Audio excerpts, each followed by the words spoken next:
Dan pemirsa, usai dilantik sebagai Menteri Haji dan Umroh, Muhammad Irfan Yusuf menyebut Presiden Prabowo memerintahkan kementeriannya untuk memberikan pelayanan haji maksimal kepada umat. Menteri Haji dan Umroh. Setelah pelantikan, kami diundang Presiden ke ruangan beliau, berbicara banyak hal, dan terkait dengan haji, beliau menyampaikan apapun yang perlu dilakukan, lakukan untuk memberikan pelayanan terbaik pada jamaah haji kita. Apa yang disampaikan oleh Pak Presiden, penugasan kepada kami sebagai Menteri Haji dan Wakil Menteri Haji untuk Bang Daniel merupakan amanah dan tanggung jawab yang berat.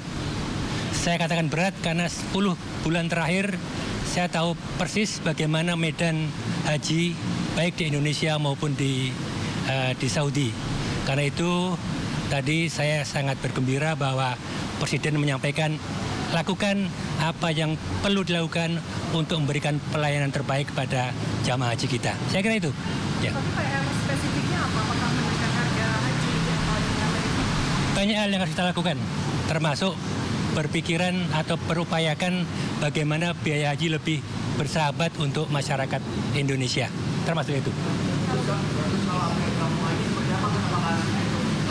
Besok kami dan Danantara akan ke Jeddah, Mekah sekali lagi untuk memastikan kembali lokasi yang akan kita ambil.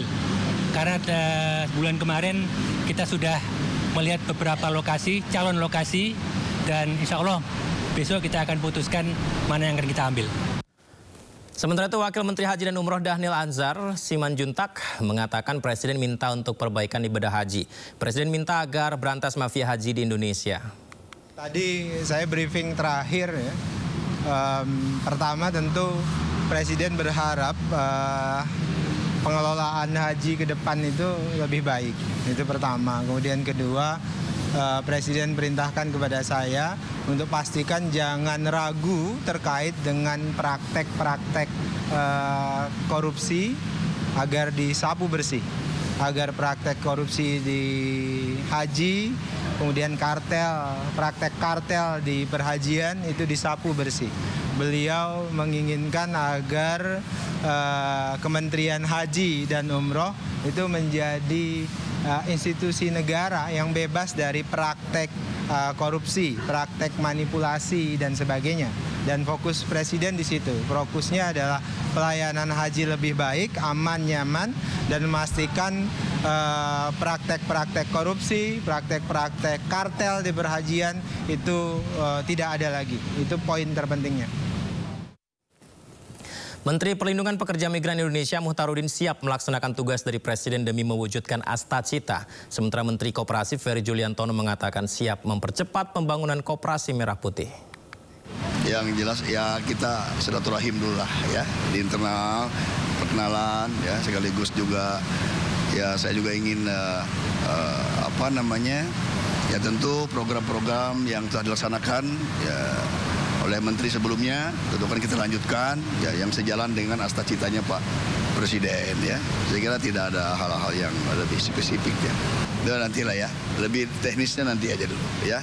Tapi yang jelas saya ucapkan terima kasih kepada Pak Presiden Prabowo yang memberikan amanah dan tentu akan saya laksanakan dengan tanggung jawab sesuai garis-garis yang akan diarahkan oleh Pak Presiden dalam mewujudkan Astacitanya pemerintahan Pak Presiden Prabowo Gibran. Saya kira itu aja. Ya, kami tadi telah melaksanakan pengangkatan dan pembacaan sumpah sebagai Menteri Koperasi Republik Indonesia dan tentunya tadi kami sempat di briefing sebentar oleh Presiden untuk secepat mungkin, sesegera mungkin untuk bekerja dan saya tentu akan melanjutkan apa yang sudah kami lakukan. Saya bersama Menteri Koperasi sebelumnya Pak Budi Aristiadi, kami akan melanjutkan mulai besok kita akan gerak secepat mungkin untuk kegiatan khususnya Koperasi Desa Kelurahan Merah Putih dan juga koperasi secara umumnya. Mungkin itu yang dapat saya sampaikan. Terima kasih. Belum, Wakil Menterinya belum. Jadi nanti menunggu arahan selanjutnya untuk Wakil Menterinya. Untuk sementara belum ada. Nggak, saya nggak tahu untuk tanya. Kita ke kasus lain pemirsa. Ini kuasa hukum Nadiem Makarim mengatakan bahwa BPKB telah meneliti dan audit menyeluruh sebanyak 2 kali program pengadaan laptop di Kemendikbudristek dan tidak ditemukan markup. Jadi melalui kuasa hukumnya mantan Mendikbudristek menyatakan sampai hari ini Nadiem tidak menerima Rp1 pun dari kasus dugaan korupsi pengadaan Chromebook.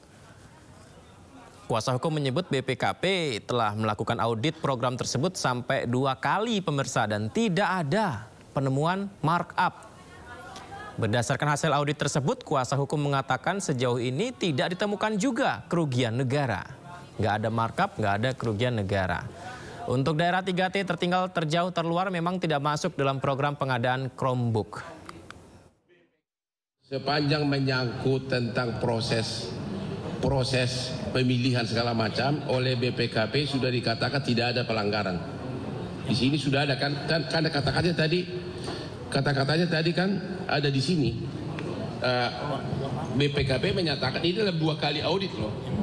Menyatakan diteliti adalah tepat waktu, tepat jumlah, tepat guna manfaat, tepat harga, ya, dan prosedur. Jadi memang ya BPKB kita hanya jawab begitu.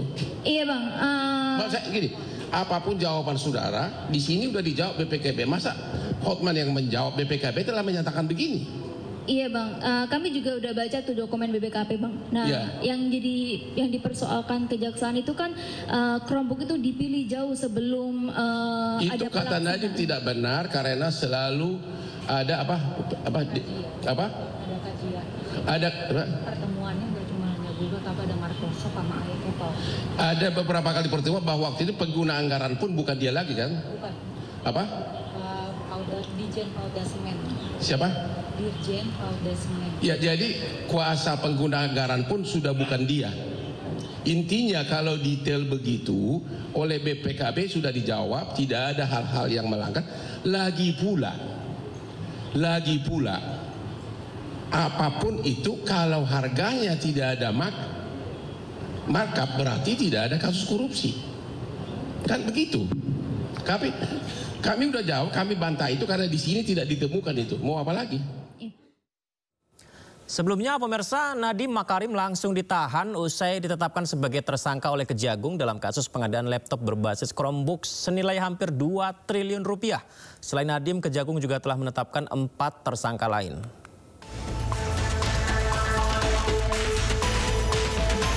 Kamis 4 September 2025, Kejaksaan Agung menetapkan Nadiem Makarim sebagai tersangka dugaan korupsi pengadaan laptop berbasis Chromebook. Nadiem ditetapkan tersangka usai menjalani pemeriksaan selama 9 jam. Penetapan Nadiem sebagai tersangka dilakukan usai Kejagung menemukan alat bukti yang cukup.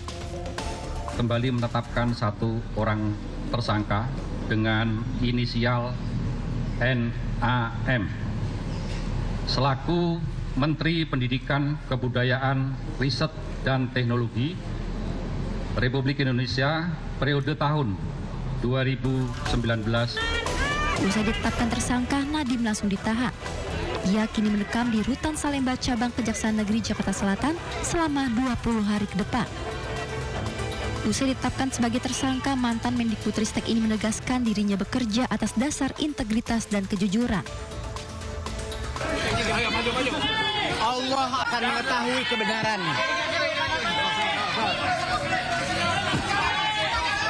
Bagi saya, seumur hidup saya, integritas nomor 1. Kejujuran adalah nomor 1. Allah akan melindungi saya.